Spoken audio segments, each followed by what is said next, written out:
The main character is a blonde-haired girl with violet eyes who had a dream where she was standing in the middle of a square and looking around at the people gathered there. The girl was thinking that now, for obvious reasons, everything going on around her seemed to be just a dream, although she realized that what she saw could be more than real. Then she heard the shouts of the people who accused the girl of being a traitor and demanded that she be executed as soon as possible. A red-haired girl with bright violet eyes like the protagonist stood in the middle of the many people watching her, but her eyes were fixed only on the protagonist. All she could think about was that every day of her life since she was captured was a curse. Then she began to speak in an unknown language, explaining that every man must pay for his lies, but he must also be rewarded for the truth. Then she smiled one last time, and her head was chopped off. The head immediately flew down. At that moment, the shocked protagonist jumped up from her bed. The maid was surprised that the mistress woke up so early. The protagonist was the daughter of the Senyo family, and her name was Alina Senyo. The maid warned the girl that today she had to attend breakfast with the Marquis and asked her to hurry up.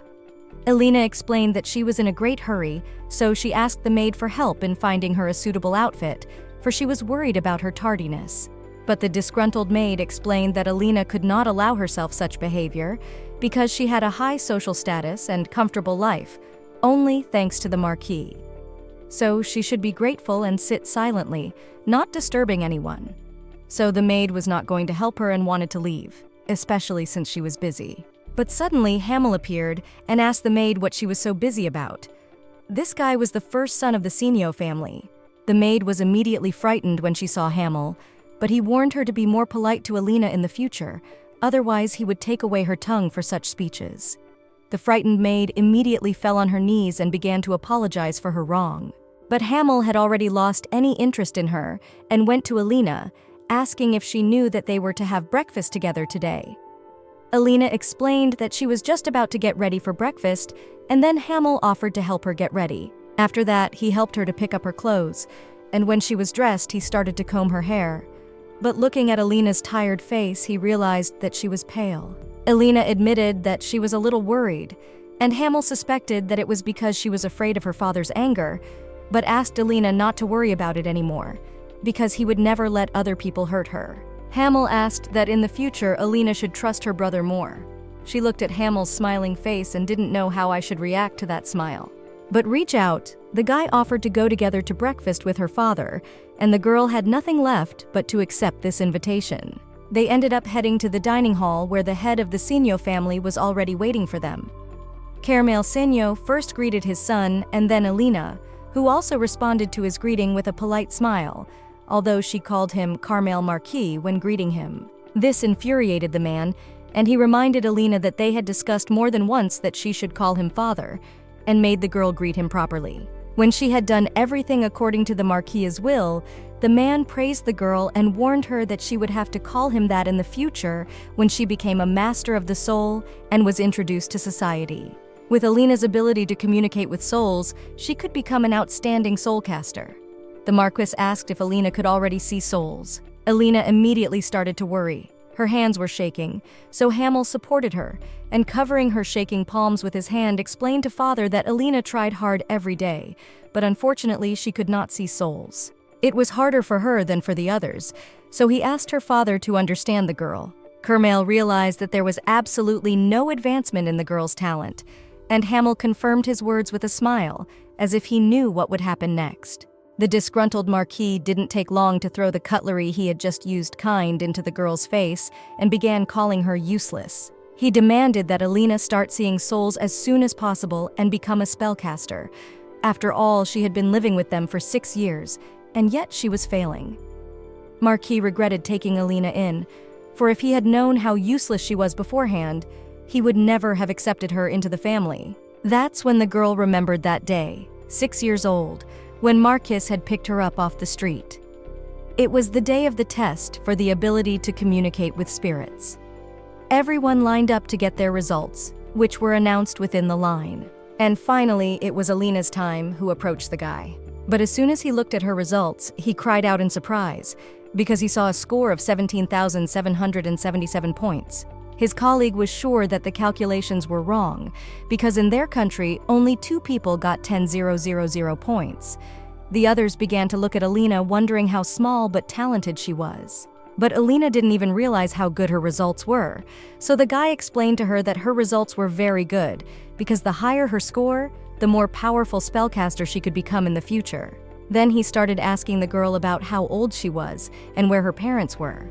But she didn't know the answer to those questions. When Alina tried to explain herself, a woman stood up for her and explained that Alina was just an ordinary child living on the street.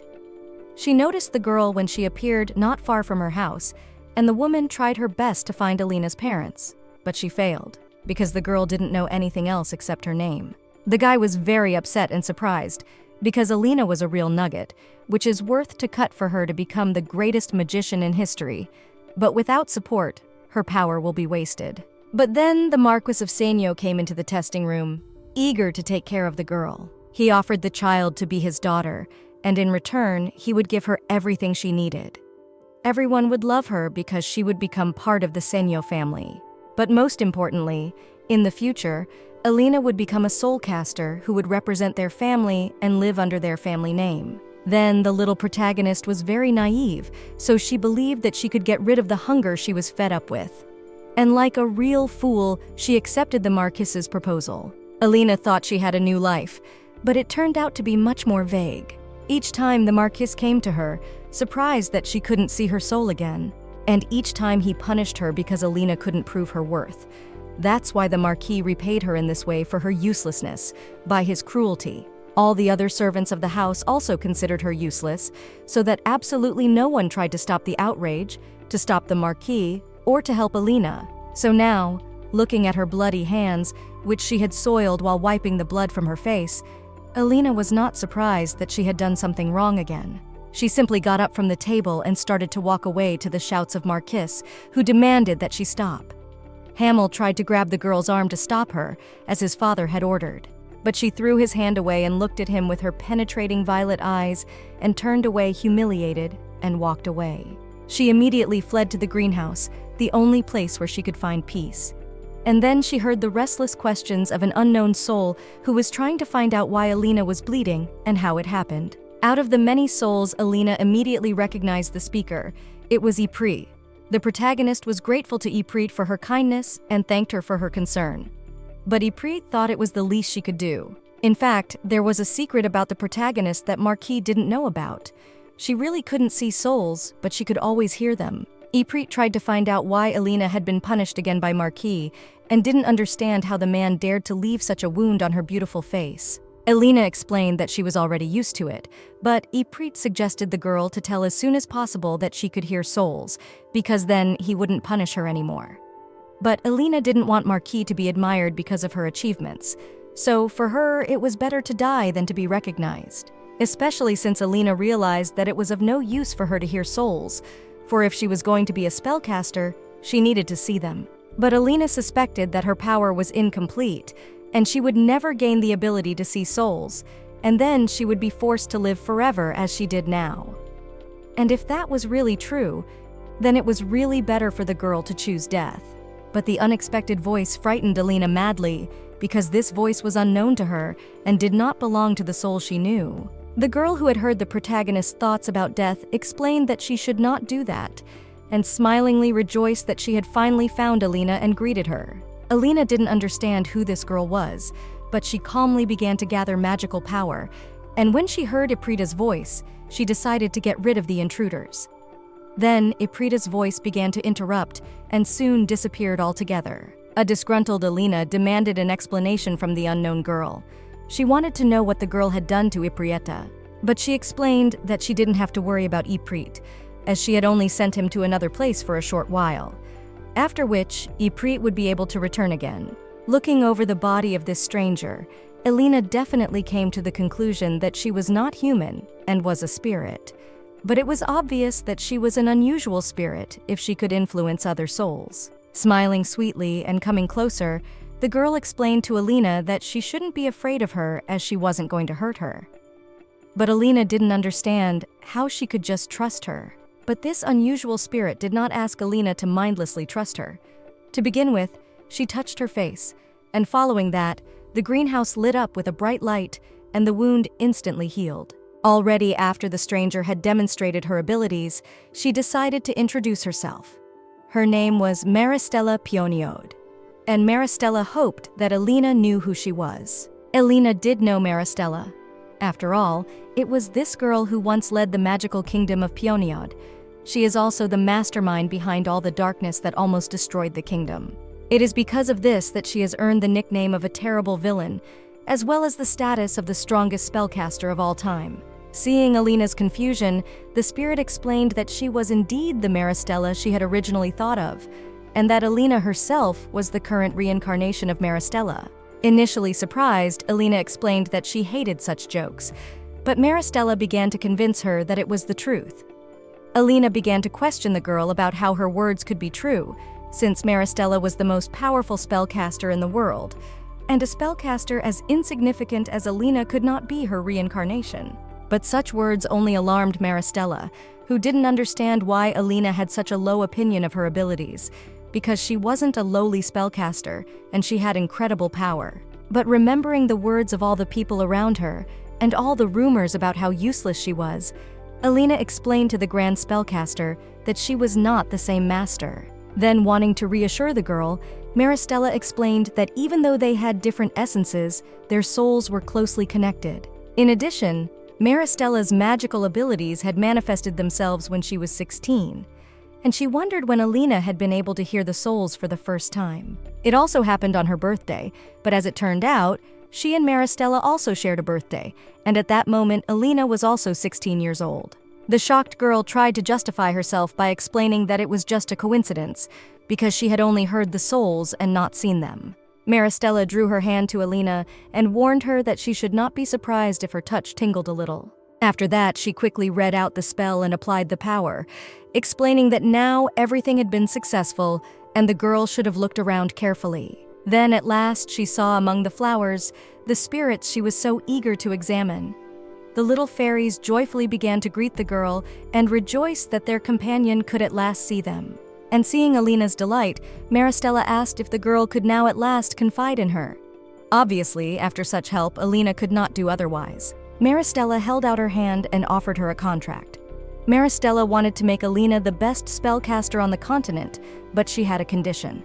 Namely, she wanted Alina to find Melchiorado and destroy him, and to reveal the truth about Maristella's death. A shocked Alina could not believe what she was hearing, so she asked if that was what Maristella wanted to ask. After all, Melchiorado was the very essence of this world, and the highest relic guarded by the Academy of the highest spirit caster. So it seemed to her that such a request was impossible to fulfill. But Maristella thought it was quite possible, even though she had given Alina the right to choose. Judging from her words, behavior, and character, Alina guessed that everything that was written about Maristella in the textbooks, especially the one about her death, was not true. It was indeed true. Although Maristella could not tell Alina the details now, but one thing was clear to her for sure. As soon as Alina could destroy Melchiorado, things would naturally start to get better. For Alina, who had just become a spellcaster, getting such a powerful artifact was comparable to an ordinary person getting a star from the sky. But if she refused Maristella's offer now, she would have to return back to the Marquis, and she could indeed die at his hands at any moment. And if she didn't die, she could take her own life if she couldn't stand the abuse of those around her. So now she had only two choices, one of which was the worst, and the other was just bad. Maristella, seeing the girl's anxiety, took her hand and comfortingly squeezed her palm, explaining that even though their terms sounded like a contract, but in reality, Alina should have taken her words as a request. Staring into the bright purple eyes like gemstones, as well as the bright scarlet hair, Alina clearly realized that this girl seemed familiar to her and tried to figure out where she had seen her.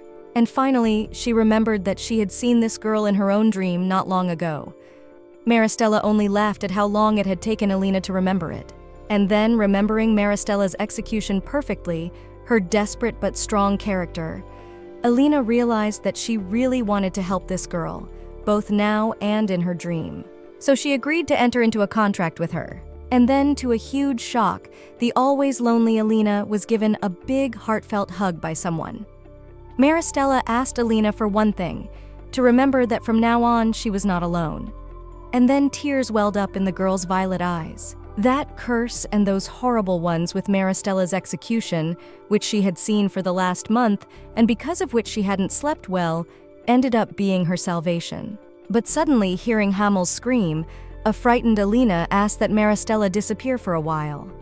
But she calmly explained that no one else could see her but Alina. So when the guy burst into the greenhouse, he really didn't notice anyone, and immediately began to reproach the girl for looking everywhere for her and being very worried. This phrase really hurt Alina. She didn't think her brother was worried about her. But Hamel explained that Marquis was also looking for her, so he asked her to come back as soon as possible because her father wanted to apologize to her for everything that happened. Concerned, Hamel realized that the girl probably wanted to leave them, but was surprised that the previously docile and obedient Alina had changed so much, especially since she was not at all like her former self and her behavior puzzled everyone. But insulted by such words, Alina did not understand why Hamel called himself her brother, but he did it to her all the time.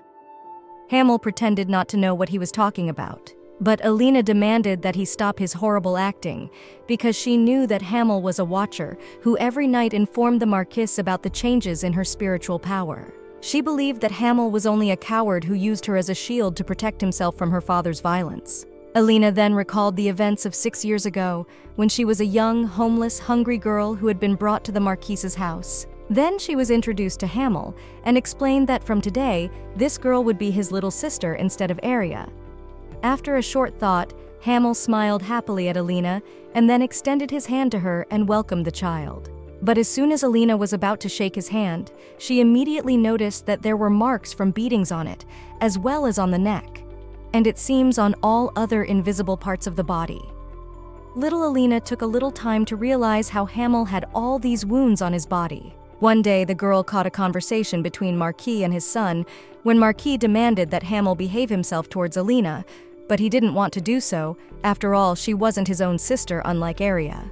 After a blow to the face, the Marquis demanded that his son dare to repeat his words again. And then, determined, he did so and explained to the Marquis that Alina was a stranger to him. But he struck the boy again with such force that he fell to the floor and seemed to faint. The Marquis was furious that Hamel refused to take his words seriously, and explained that he had brought a child who would, instead of Hamel, become a great spellcaster and make their family famous. At one point, Alina, who had only been an observer, became a victim of the Marquise's violence. The Marquis crushed everything around him, threw objects and shouted at the girl, who begged for forgiveness for not being able to see the souls. And only then did Alina realize that the day she was beaten was the first time Hamel had not been beaten by her father. After all her sister's accusations, Hamel reminded her of her miserable existence before entering their home. If she gave up, there would be no place in the world where she would be accepted. So the dark corner of the rooms of the famous Marquis family was the most suitable place for her. So he thought that Alina should just accept her fate and move on with her life as his beloved little sister. Numbed by such terrible words, Alina knew that if she had been the same, she would have apologized and gone back to the Marquis. But now, she was not going to live the same life and asked Hamelsenio to listen to her as attentively as possible. Alina no longer had any desire to be his obedient sweet little sister, so she demanded that the guy disappear from her life. But Maristella, who was tired of this performance, intervened in their conversation and attacked the guy with water magic, and explained to the girl that with such people, one should speak not with words, but with actions. Hamel, who had not seen Maristella, could not understand what kind of power Alina had just demonstrated, and suspected that she was able to use spiritual power. But Maristella, without wasting time, whispered a spell that from that moment on made a contract between Alina Senio and the water spirit Undine. Then the water spirit appeared before her, which followed Maristella's wishes and mediated the deal, giving the girl magic. And already with the help of this spirit, she, enveloped with magic power, filled the orangery with water and pushed Hamel away from the orangery with a wave. Then she also calmly entered the house of the Marquis, who smiled happily and could not believe his happiness. The man smiled happily and told everyone that he had always believed in Alina and that she would someday be able to show her power.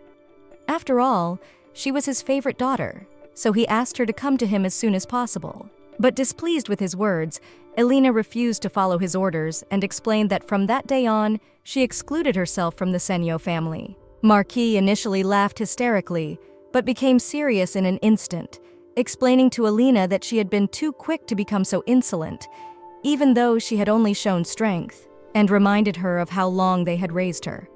But she, because of her ingratitude, had decided to abandon her family. Then he pulled out his fire whip, directing an attack at Elena, and threatened to make sure Elena never spoke such nonsense in his presence again. When Marquis had made a couple of whip strokes, he was already confident that he had managed to inflict on Elena wounds that would not allow the girl to get away. But as it turned out, she, wielding her new power, was easily able to block this attack with her water barrier, and so she remained completely unharmed.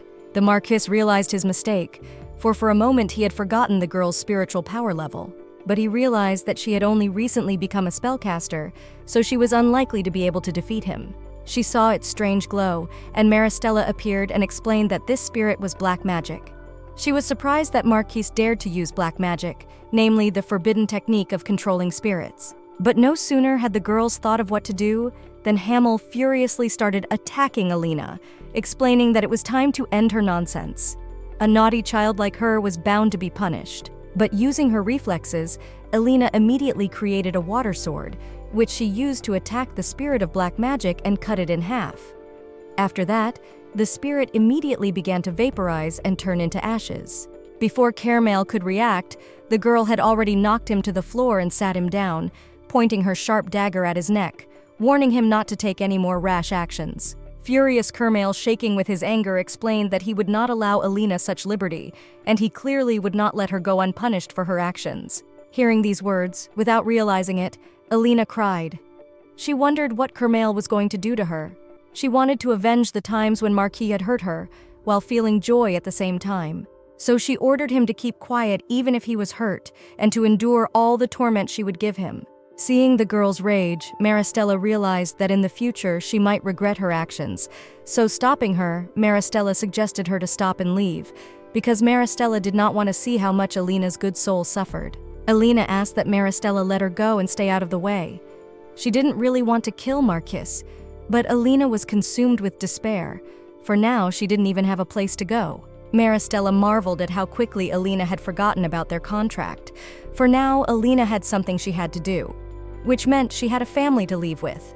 From the warm touch of Maristella's hand, it seemed to Elena that even the cold air in Marquis Manor had changed. But the next time she opened her eyes, she was surprised, for they were in the main square of the country, and Maristella pointed her in the direction of the place where she would be welcome, namely Checkmate Academy. Among the 3 academies that existed in the kingdom, only the best spellcasters could qualify for the best academy of the highest level in the kingdom. This was the academy where Melchiorado was located, so Maristella smilingly asked the girl if she was ready to take her entrance exams for this academy already today. She couldn't believe what she heard, and seeing her surprise, Maristella didn't understand Elena's fear, and explained that the Melchiorado was kept in this very academy and should not be forgotten. Especially, she thought that the girl shouldn't worry, because she would definitely pass this exam. Elena didn't understand such faith in her abilities, but it seemed obvious to Maristella. After all, Elena was her reincarnation, and the reincarnation of such a great witch as Maristella could not fail such a simple exam. Of course, this inspired Elena, but she explained to Maristella that in order to pass the exams, she needed money, and she was penniless and penniless. But that wasn't a problem, because in her past life, Maristella must have been rich. So all she had to do was snap her fingers to find herself outside the bank, where they immediately walked together. There were many souls there, flitting about and helping the bank employees. Elena marveled at what she saw. It was the first time she had ever seen so many souls gathered in one place. Then Maristella explained that all souls have 4 attributes, but each attribute can be recreated in numbers close to hundreds or tens of thousands. That's why there were so many spirits. But suddenly, she noticed one of the familiar souls that she greeted joyfully. It was Mr. Young Cam. Young Cam also greeted the lady and asked what business she wished to come for. At the same time, Maristella summoned a special key and asked young Cam to retrieve the documents for the Checkmate Academy exam, as well as the caster's bank card from her safe. This surprised the man because he could understand the need for money, but he was interested in the exam documents because Maristella was the creator of the academy and she did not need to pass the entrance exams. Alina, worried by what she had heard, could not believe that she was with the soul of the person who had once created such a majestic academy. It bothered her that Maristella had not mentioned it right away. Then she calmly explained to young Cam that it wasn't her who was taking the academy exam today, but the child she brought with her. Young Cam understood the reason for the strange behavior, but he warned her that this year's exams would be the most difficult in history. So handing over the bank card as well as the documents for the exam, he wished Alina, the little reincarnation of the Great Witch, good luck. As soon as Alina received all the necessary documents, she went to the academy, where they finally called her number 357 and invited her in. Maristella then cheered the girl up and suggested that she get the job done as quickly as possible, but worried Alina wanted Maristella to go with her. But Maristella was slowly starting to fall apart and explained that she needed to rest.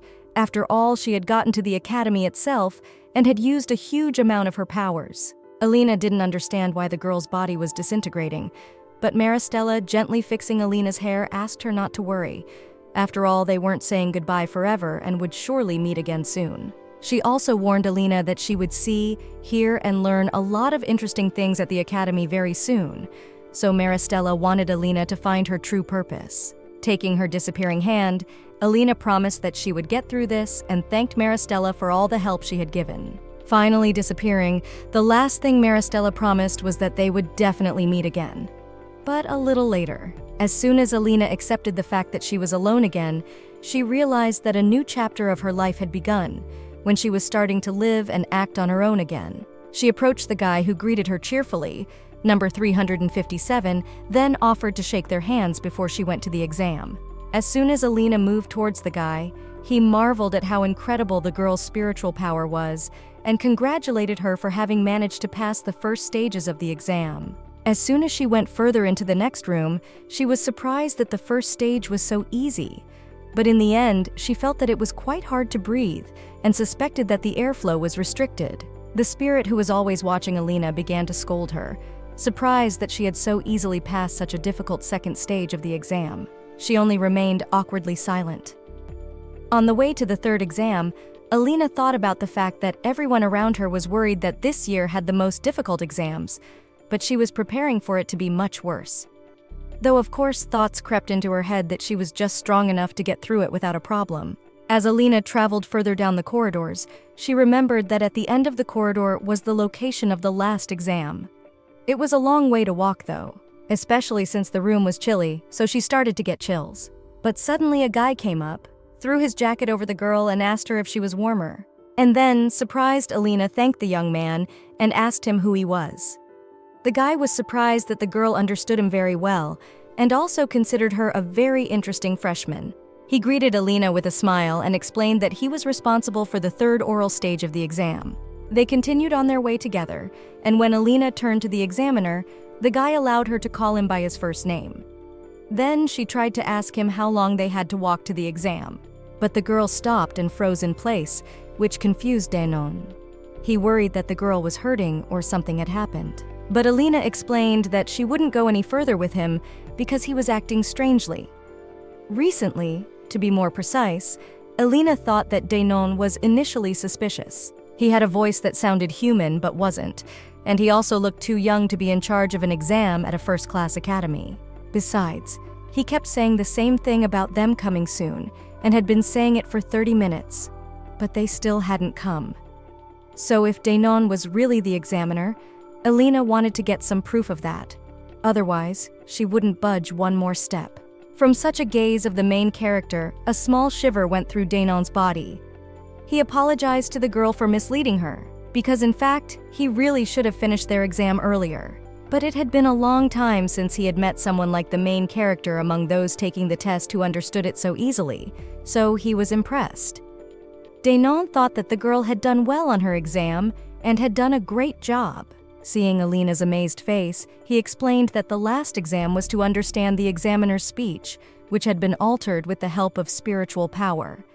and snapping his fingers again, he brought his voice back to normal, realizing that it probably sounded more familiar now. He also handed Alina a brooch and congratulated the student Alina for getting the highest score in the exam. As soon as all the formalities were over, she entered the academy and got into a dorm room. She was allotted a separate room where she could live in complete comfort. Despite her tiredness, Alina was busy looking at her brooch. The brooch was very beautiful indeed, but it seemed strange to Alina that a newly enrolled student was given a brooch that was too luxurious and shiny. She had gotten the highest score in the exam, and that was probably the reason why she was given such a brooch. Alina was happy that she could pass the exam, even though everyone around her said it would be very difficult. But afterwards, she remembered how she had suspected Danon of cheating on her, and remembered his surprised face, which had made her as embarrassed as possible. But she noticed a small letter on her bedside table, congratulating her on her admission to their academy. Alina was also asked to wear a prepared uniform and attend the freshman banquet. But she must bring her freshman badge. The time of the banquet was 6 p.m., just the right time to leave the room. Alina realized that if she washed, changed, and got ready, she would be late and didn't know what to do. She wanted her assistant water fairy to help her, and then she immediately appeared in front of her mistress and smiled happily and asked why the mistress had called her. Alina asked that Undine help her with the preparations for the freshman banquet, and Undine happily agreed, asking that mistress leave all the preparations to her. When all the preparations were finished, and Alina was already looking her proper image, she asked Undine if she could stay on her shoulder during the banquet, though the heroine was worried that the others might notice her. But Undine explained that she could only be seen by the person she had made the contract with and Maristella. Anyone else who didn't have the same power as Maristella wouldn't be able to see her, so it wasn't worth worrying about. She left the room and went to the banquet, where she met a checker who asked Alina to present her freshman badge, because if she didn't have it, she wouldn't be able to enter. But after scrutinizing her badge, the man explained suspiciously that the badge belonged to a water elemental and a freshman couldn't get something like that. Alina resolutely explained that this was some kind of mistake. After all, she had received this badge from the examiner Stirosh upon successful completion of the exam. He grabbed the girl by the arm, which hurt her, and started to lead her away to check her identity. But suddenly, the president of the academy appeared and demanded an explanation of what was going on. The man was called Nensin. Then the inspectors explained to Nensin that now there was a freshman girl in front of him, but she had a watercaster badge. The president immediately asked Alina to explain herself, and she told that she received the badge after passing the third stage of the exam from the responsible examiner Spirosh. That's when the examiners explained to the president that their professor was probably crazy, but even this time the joke went too far. But the president calmly explained to the examiner that apparently this student was the same Alina Senyo, who had passed this year's exams for the highest grade, so he demanded that she be let in. The examiner had nothing to do but to obey Nensin's order and let the girl in. But despite all expectations, Elena didn't like it there, and she just wanted to go out and rest in the dormitory. This day seemed really crazy to her, and she was very tired. But suddenly she noticed her examiner Danon, who had changed the exam of his own free will, making her look bad and giving her the wrong badge and making it hard for her to get into the banquet. So it seemed to her that Danon had a bad attitude towards her, and she couldn't understand why the guy was doing that. But to her surprise, he smiled, and so Alina thought he was just mocking her. But suddenly, a guy came up to her and recognized her as the same Alina who got the highest score. The guy's name was Eugene Retinak, and he immediately explained to Alina that she was very different from the others, and it was not surprising, because she was the best freshman. Especially since she had already managed to sign a contract with the water fairy Undine. The girl remembered the next day, or remembered clearly how much she was worried, and in the end, she couldn't sleep and couldn't understand what Eugene wanted from her yesterday. When she heard that this guy knew about Undine, she was scared. But Eugene didn't have time to explain, because the freshman banquet was announced and everyone was asked to take their seats. Alina, the best student of the department, was also asked to go up on stage. Then Alina got up from her seat and asked Eugene to wait for her and not to go anywhere. She wanted to talk to him after the banquet, but when she returned, Eugene was gone. Alina remembered that before going to the banquet hall, Undine had assured her that only Maristella and someone with similar powers could see her. That meant only one thing, that Eugene also had the power of water. But if that was true, it gives her an extra headache. So she needs to find Eugene after class ends and find out everything from him. As soon as she opened the door, she found herself in a huge library. The size of the library didn't surprise her, as the best academy should have the best and biggest library with lots of books. But what confused Alina was that there were no people in the library. Then she took out a piece of paper on which she had written what books she needed for the lesson. She started to reach for the book, but Danon appeared next to her and wanted to help her. He easily got the book because he was tall, and handed it to the girl, explaining that he wanted to see Alina. He had already found out that the brooch he had given her had gotten her into trouble, and explained that he had not given it to her out of bad intentions, and he had only done it because he thought Alina would become a water spellcaster. He also asked Alina not to think badly of him in the future, because he wouldn't want her and the main character to have any misunderstandings in the future. Danon had been watching her and her outstanding abilities from the very beginning, and without knowing it, he wanted to take care of her.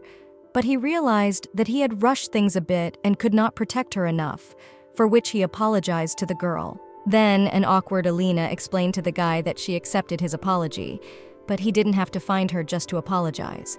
After all, nothing serious had happened.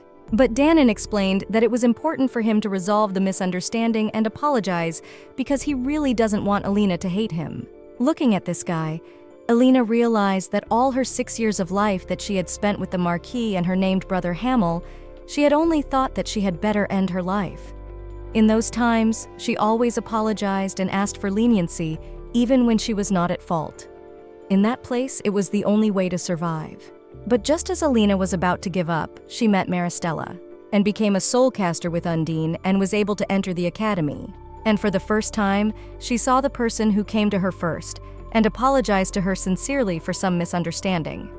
So it was like a dream. Alina couldn't bear it, but as soon as she noticed the concern of a frightened Danon, she explained that they were tears of happiness. While Alina was rejoicing at her peaceful and improving life, Marcus Kermail was beating his son, accusing him of not being able to find one pathetic girl. All Hamel had to do was apologize to his father and ask for more time, but the Marquis kicked his son out, calling him a disgrace to their family. As soon as Hamel walked out the door, he immediately remembered his sister. He swore he would never forgive Alina Senyo for the way she had betrayed him. But suddenly a maid came to him with breaking news. She handed him a letter, and that's when the guy realized that his petite sister had escaped to the academy. After the meeting in the library, the girl went to the classes, and then their professor explained that he was responsible for the first lesson.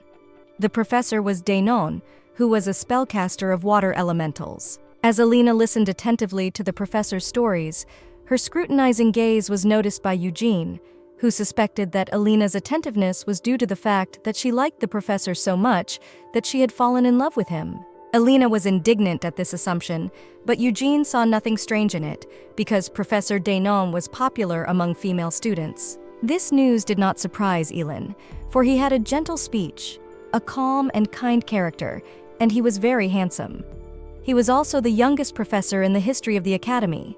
When Eugene noticed Alina's thoughtfulness, he splashed water on her face and suggested her to concentrate on the class, because even if Alina was the best, he could quickly take this place away from her if she stopped trying. Alina didn't understand why Eugene was picking on her, especially since he had acted so strangely yesterday. But he explained that he wasn't picking on her at all. He just wanted to warn her that she should hide Undine. Elin was more concerned about how this guy could see Undine, so she asked him to explain himself. As it turned out, Eugene also had a soul contract. She remembered Undine's warning that spellcasters that already had a soul contract could see each other's contracted souls. This was basic knowledge, so Eugene felt that Alina should already know this, because if she didn't know it, then her higher grade meant absolutely nothing. Alina realized that these reasons were not enough to explain all of Eugene's oddities, because her Undine could only be seen by someone who had magic. And Eugene could see Undine perfectly well. Besides, the girl was confused by the light she had just seen in Eugene's hands. She had read about it and knew that if magic and spirit power were used together, there would always be a residual image of magical power according to the spirit attribute. And if Alina's speculation was correct, then Eugene should have the attribute of water, connected with blue glow. But there was another suspicious thing. Since Eugene had appeared, Alina hadn't heard Professor Denon's voice at all. He was ready to explain everything to her if she was interested in something, and he would do so if the question was asked politely and in sufficient detail. But without thinking long, Alina just grabbed the guy by his long tail and yanked it. And abruptly, something around him started to break. Eugene didn't understand what Alina had done, but she calmly explained that she had suspected from the beginning that they were in a virtual field. And now she had a question. After all, a virtual field was a space that could only be created with magic. So she wondered how Eugene used the virtual field, and she asked that he tell her everything politely and in detail. Once the world was moving towards using magic, however, Maristella, who was the leading person of that time, was beheaded. So afterward, the Age of Souls began. Magical power was sealed so no one could use it. And then Eugene, who had put all the information together, realized that Alina, who had guessed everything, had broken his concentration on purpose to destroy the field. Alina explained that he was right and told him that she had studied hard for 6 years in the family of Marquis Senyo, so she had a lot of knowledge and information. So it was not hard to realize that they were in a virtual field, just as it was not hard to realize that Eugene knew how to use magic. Then the guy immediately turned away, not wanting to continue the conversation and feeling depressed. Alina assured him that she wouldn't tell anyone about it because she wasn't that kind of person, but she advised Eugene to be as careful as possible because if he pretended again and used his powers recklessly, he might get caught. The two talked until the very end of class, so Denon was already announcing that they would be studying attributes in the next class and asked everyone not to be late for class. When Alina was about to go, Eugene asked her to stay because he also had one piece of advice for the girl. He told about the Moonstone, the tool they would use to test their attributes in the next class. The Moonstone is an incredibly powerful tool that can be used to contact the spirit world. But Eugene explained to the girl that she should be as careful as possible because the Moonstone could consume her. Elin didn't understand what he meant, but as it turned out, the reason was her incredible power, which the Moonstone would want to get for herself. Because the Moonstone hated those who were stronger than it. The girl didn't understand how she could be stronger than Moonstone herself, but Eugene thought it was possible with her level of ability. Alina reminded the guy again that she didn't even have the thought of telling anyone his secret, and asked him not to start being friends with her just because she hoped his secret wouldn't come out. But Eugene convinced her that's not why he warned her. He was really worried about her life. But Alina insisted that instead of wasting his free time on a stranger, Eugene should take care of himself, because he himself was careless. And now he was suddenly pretending to be interested in her life, which puzzled her a little. Eugene, looking at the girl's seriousness, asked her to calm down, for she obviously misunderstood everything, and he was really worried about her. But Alina was surprised by this, for she had never once asked for it.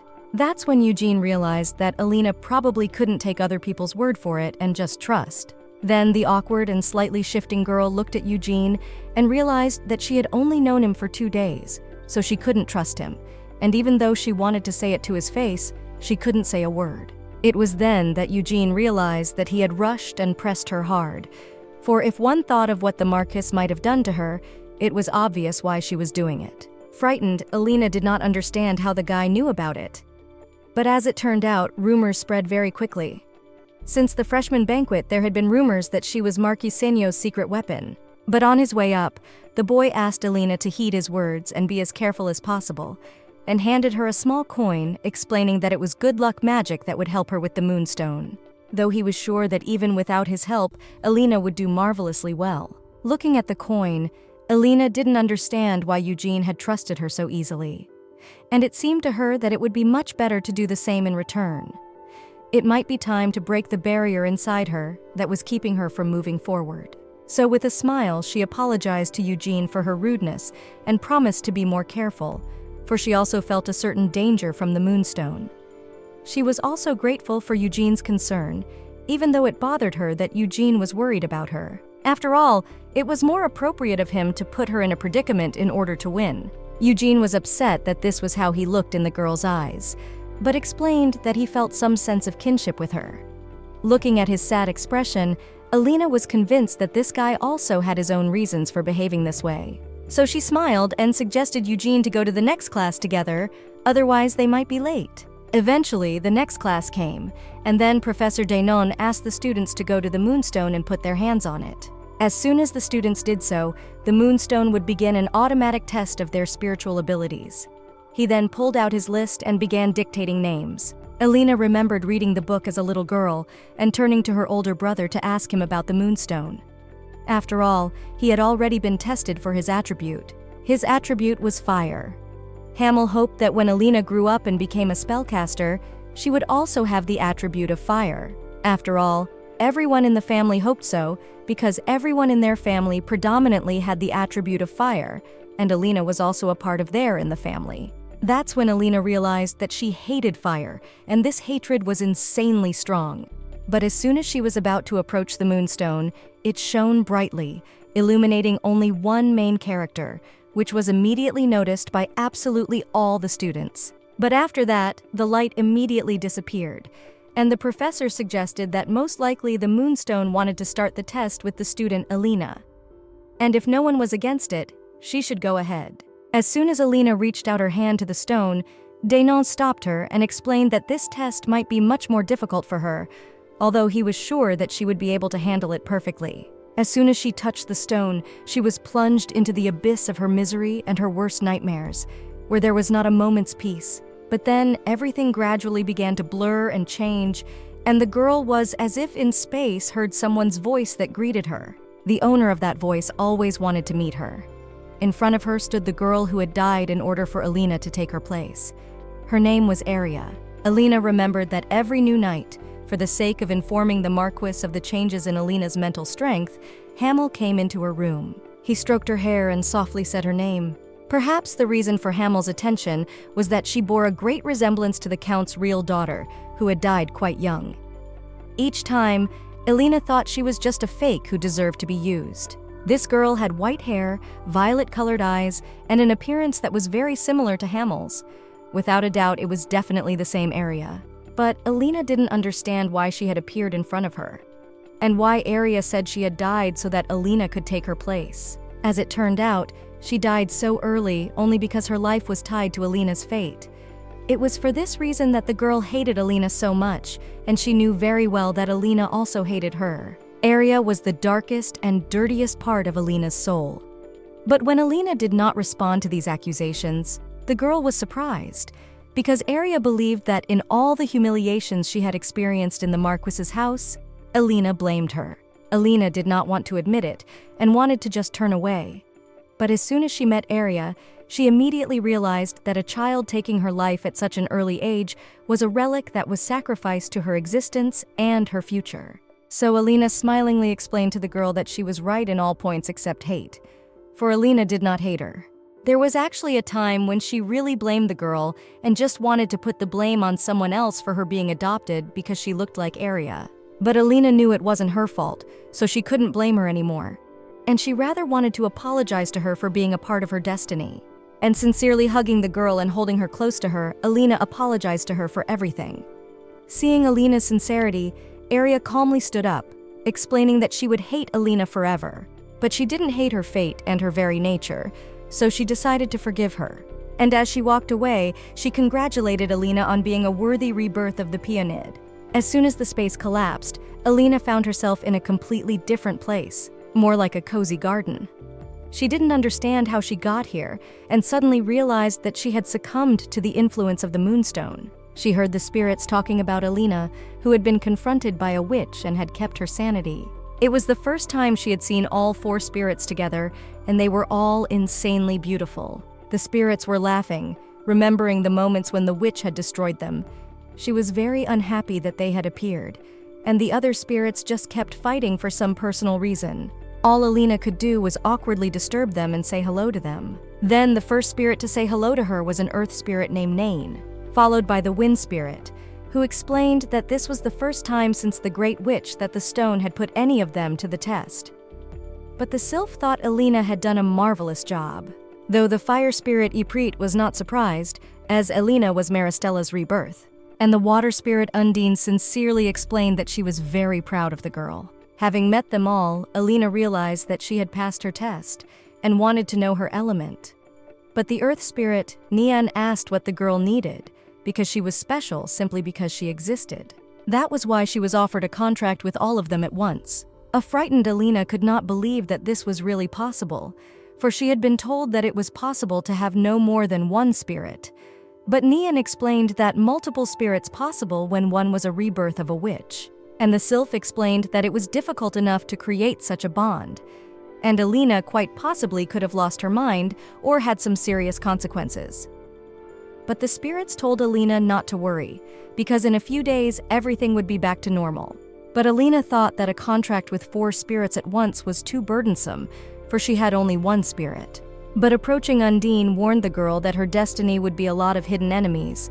That's why it would be better not to miss such a chance. Alina awkwardly admitted that she had already guessed how hard her future would be, and she had realized this after her first meeting with Maristella. But now that she had heard it in person, it seemed to her that her fate would be even harder than she had suspected. But Undine explained that the decision was Alina's after all. After all, they couldn't insist. And Alina was making her own life and destiny, so all Undine could do was give the girl hints and advice. In the end, Alina did decide to make a contract with all 4 spirits, but she had a condition. She wanted to introduce one spirit as her element, and this spirit she wanted to choose herself. Sylph wondered who the girl was going to choose, and she thought about it and made her decision and left the space. When Alina woke up, she immediately found a worried Dainon in front of her face, who tried to bring her to her senses. The confused girl immediately got to her feet but almost fell, so Dainon had to rescue her. Alina thanked Dainon for saving her, though she admitted that she was surprised to see him so close. She then asked about what had happened during the test and why no one was there. But as it turned out, the attribute test had already ended, and Alina was the only one who hadn't returned. So he continued to wait for her. Dainon was concerned that her test had taken longer than he expected, but he was relieved that the girl had returned unharmed. He also wanted to walk her to her room so that she could rest, but Alina asked Dainon to calm down and thanked him for the wait. And as payment for that wait, she decided to present her element to him. She also explained that the beginning and end of all life was in the hands of the goddess of water. So she asked that Dainon congratulate her on the fact that she now possessed an element like his. Later, when she met with Eugene, she learned that she had spent a whole 3 hours unconscious, and he expected her to have been swallowed by the stone by now. But when he saw the girl's tension, he explained that he was only joking and was genuinely happy that Alina had managed to cope with her ordeal and everything had ended without any problems. She thanked him for his support and also for giving her the lucky coin that had helped. Then Eugene told her that she had also chosen the element of water for herself. Alina was happy about this, as they would be able to see each other more often. Eventually, when all the discussions were over, Dainon asked all the students with water spirits to go to the dormitory, because they would be able to see each other tomorrow already at the profile class. A frightened Alina couldn't believe that the dormitory assignment was already over, and Eugene explained that it was announced while Alina was unconscious. But when she turned around to look at the professor, she noticed some strange expression on Dainon's face, because he was acting very cold and reserved. Either the problem was that the protagonist didn't see him being friendly too often, and so it was unusual to see him so serious now. Seeing Elin's attentive gaze directed at the professor and at the girl beside him, South explained that this girl was Cheyenne Jennett. She was also the only daughter of Duke Jane, a known enemy of the Senyo family. Every time Marquis went out to the social world, he was very angry that Alina still hasn't become a spellcaster, and he couldn't do anything to Duke Janet. And then thinking about it, Alina realized that as far as her roommate was concerned, she'd be fine with anyone but this girl. But Eugene explained to Alina that in such a case she was very unlucky, and then she had a bad feeling. As it turned out, she had room 606, where she lived exactly with Liji Janet. As soon as she got to the room, the girl was screaming, not understanding how she could be put in the same room with Senyo. Besides, they shared the same element. But as soon as she noticed Alina, she thought that she, as a Senyo, should have chosen the element of fire, because none of the Senyo had water.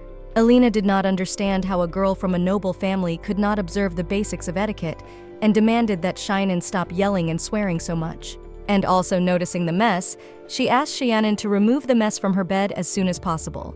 Then Lady Xianan began to humiliate her because Alina was just a beggar with no roots who was brought into the Senyo family as a secret weapon, and she was annoyed that such a girl dared to talk to her. But Alina just started to go out for a walk.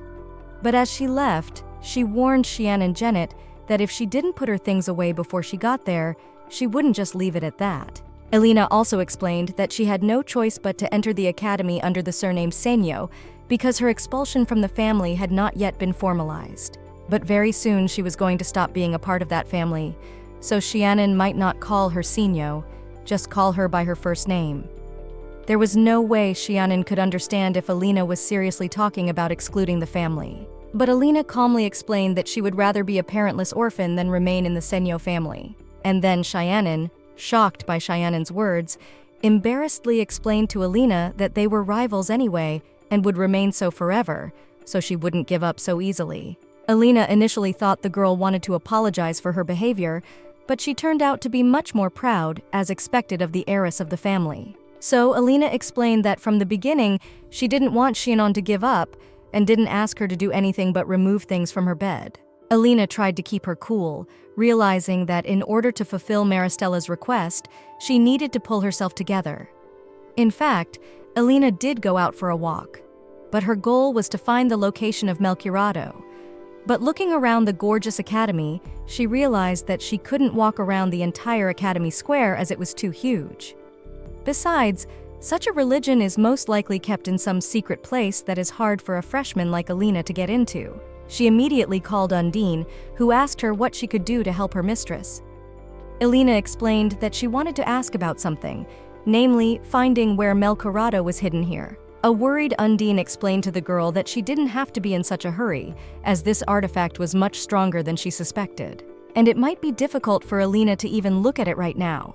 So it seemed to Undine that it would be much better for Alina to focus on learning and developing. Then Alina realized that her abilities were still insufficient, but suddenly an unknown voice suggested the girl to look at the artifact at least a little. As it turned out, it was a sylph who was upset that Alina was always calling only Undine for help, because it was upsetting all the other spirits. Alina apologized, explaining that she was doing so because her first contract was with Undine, and she had gotten used to her.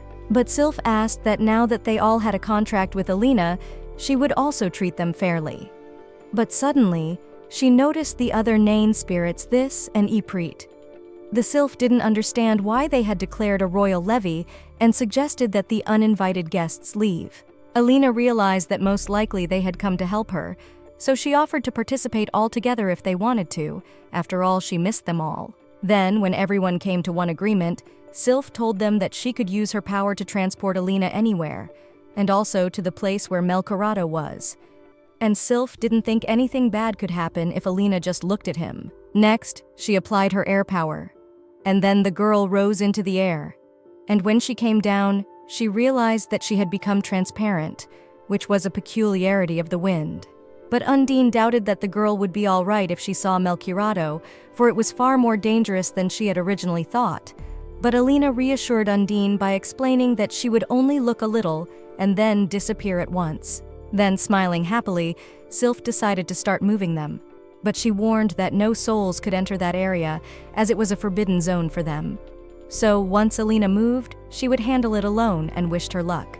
Alina, who had disappeared, screamed at the last moment, asking why Sylph hadn't warned her about this earlier. And then the worried spirits watching the mistress hoped she would be all right. Sylph did not lie and indeed moved the protagonist to the desired location. She stood near the artifact and, looking at its raging magic, made sure that the power in it was incredible. But the power was much greater than Alina had originally imagined, because even the books did not describe such a thing. She was only breathing in the air next to Melchorado now, but she was starting to choke, so it was dangerous to stay in this place any longer, and she had to get out. As soon as she got out of the doors, she immediately fell to her knees and tried to catch her breath. Alina realized how arrogant she had been. She believed that she could do anything based on her exam grades, but now she needed to listen to Maristella and Undine more, because she still had a lot to learn. So she had to keep studying, but first she wanted to return to the dormitory before it was too late. Alina felt that Sylph's power was still working on her, so she asked her to move to the dormitory. But when she started to circle her, the door to the artifact slammed shut, and a sign appeared on the door. Melchiorado hoped he could see Alina when she fulfilled some of her conditions. She didn't understand what it was about, but she had already moved. But as it turned out, the place she seemed to be in was not a dormitory, and apparently Sylph had decided to play a little joke on her. As she walked down the corridors, the girl realized that she needed to find a way out before anyone noticed her, and was still thinking about the words she had noticed earlier, not realizing what they meant. But suddenly she heard a voice. It was a concerned Danon who was surprised to see her here. He explained that it was already curfew, so she shouldn't have been in this place, especially since this place was deep in the building and heavily guarded, so no one could get here easily. But the girl was here. That's why he wondered how she was here. Alina initially tried to justify herself by saying she was lost, but the lie was too obvious, so Danon demanded that she confess everything to him. Alina explained that she couldn't tell the truth, and Danon reminded her that he was the professor in charge of the department Alina was in, and he was also in charge of the territory she was in. So he expected to hear what was the reason she was still out of the dormitory at curfew, and why had she come here? After all, if she didn't have proper explanations for those questions, then he too would have no choice but to impose a punishment in accordance with the Academy's discipline. Alina understood what was waiting for her but still couldn't say anything, so she apologized to the young man and started to walk away. But suddenly, the guy felt something, so he hid the girl and, covering her mouth, asked her not to scream, because he heard that someone came here. While he stood pressing the main character into the wall, he heard approaching footsteps. But soon they began to move away just as they had appeared. Taking his hand away from Alina's mouth, Danon explained that everything was fine now. But she noticed the guy's odd behavior. After all, he had originally said he would punish her according to the Academy's discipline charter. But for some reason, he suddenly helped her hide, which was very contradictory. Danon explained that he had previously said those words as the professor in charge of the students. He wanted to add something else, but realized that it was better to keep silent. And also, no longer as a professor, but as a usual student of about the same age as Alina. He apologized to the girl for being rude to her and offending her. But Alina understood that it was not the professor who should apologize to her, so she bowed down and apologized for making his work harder than it should have been. Having thrown his cloak over Alina, Danon asked her to listen to him very carefully. It seemed to him that the girl would appear here again, and then she could use his power. So he asked that Alina ask him for help at any time, for he would always be at her side, and also asked that she not go to such dangerous places again. As it was already night, it was quite cool and dark, so Danon decided to walk Alina to the dormitory, but she turned around and started to walk away, explaining that it was not necessary. Confused, Alina could not figure out Danon's secret and the reasons for his benevolence, even excessive. She realized that all the strangeness in this guy started from the very first meeting at the exam. Besides, his manner of speech seemed very familiar to her. She could not understand whether she could trust this fellow, or whether he, like Hamel, was pursuing his own aims. The only conclusion Alina came to was that she should look at the young man as closely as possible. Late at night, Alina reached the dormitory. For all her thoughts, she hadn't slept well, which Eugene noticed right away. To make matters worse, Alina told him that she had been talking to her roommate all night and hadn't been able to get any sleep. Eugene was surprised by this, because he thought that Alina and Xiaonan were bitter enemies and hated each other. But Alina didn't think so at all. The students stood surrounded by magic. Alina didn't understand what was happening to them, but she realized that they were also freshmen. As it turned out, they were being played with by a man who marveled at how stupid the freshmen were. His name was Graxia, and he was one of the spirits that had been guarding the academy since the old days. He was also known as the nymph who pranked the students every year. Looking around at what was happening, Alina realized that everyone under the nymph's control was suffocating in the spring water. Eugene also realized that, but suddenly, the guardian also noticed Alina and Eugene standing in the distance and watching, so he decided that they should not talk and should join their group. But soon Graxia was surprised, for despite the magic he had used, nothing had happened to these two.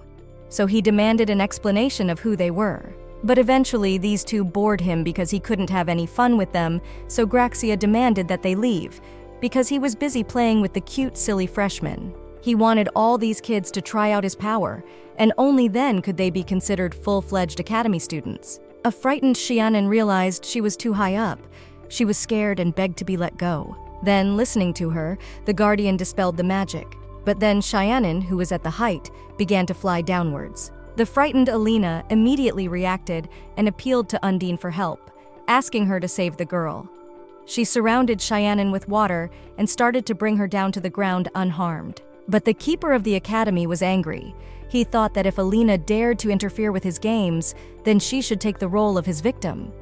So Alina began to drown in the spring water and suffocate. But once she was at the bottom, she was fine and could breathe.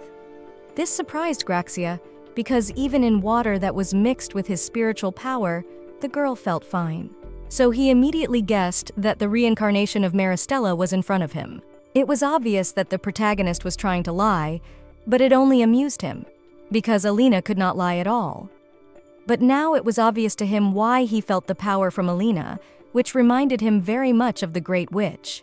The guardian also told him that in those times when he knew Maristella, he liked her very much. The girl was the only one he didn't hate, because she was a warm-hearted person. She loved and protected this world more than anyone else, though she had a terrible end in the end. Then, turning to Graxia, Alina asked if he knew the truth about Maristella's death. As it turned out, he knew all about it, and very well. Alina asked the spirit to tell her the truth, and Graxia was interested in finding out what it was really like. But the reason was simple. Alina was in complete agreement with the guardian's words. She believed that Maristella was a good person who had a good essence, and she knew this as well as anyone since she had seen her in person. And she wanted to tell the world the truth about her death. Thinking about the girl's words, the spirit asked that she listen to his words as carefully as possible. For from now on, she had to find some pieces. When she found them all, the truth would be revealed to her. The spirit could not say anything else, so he began to drive away the protagonist because she was tired of their conversations.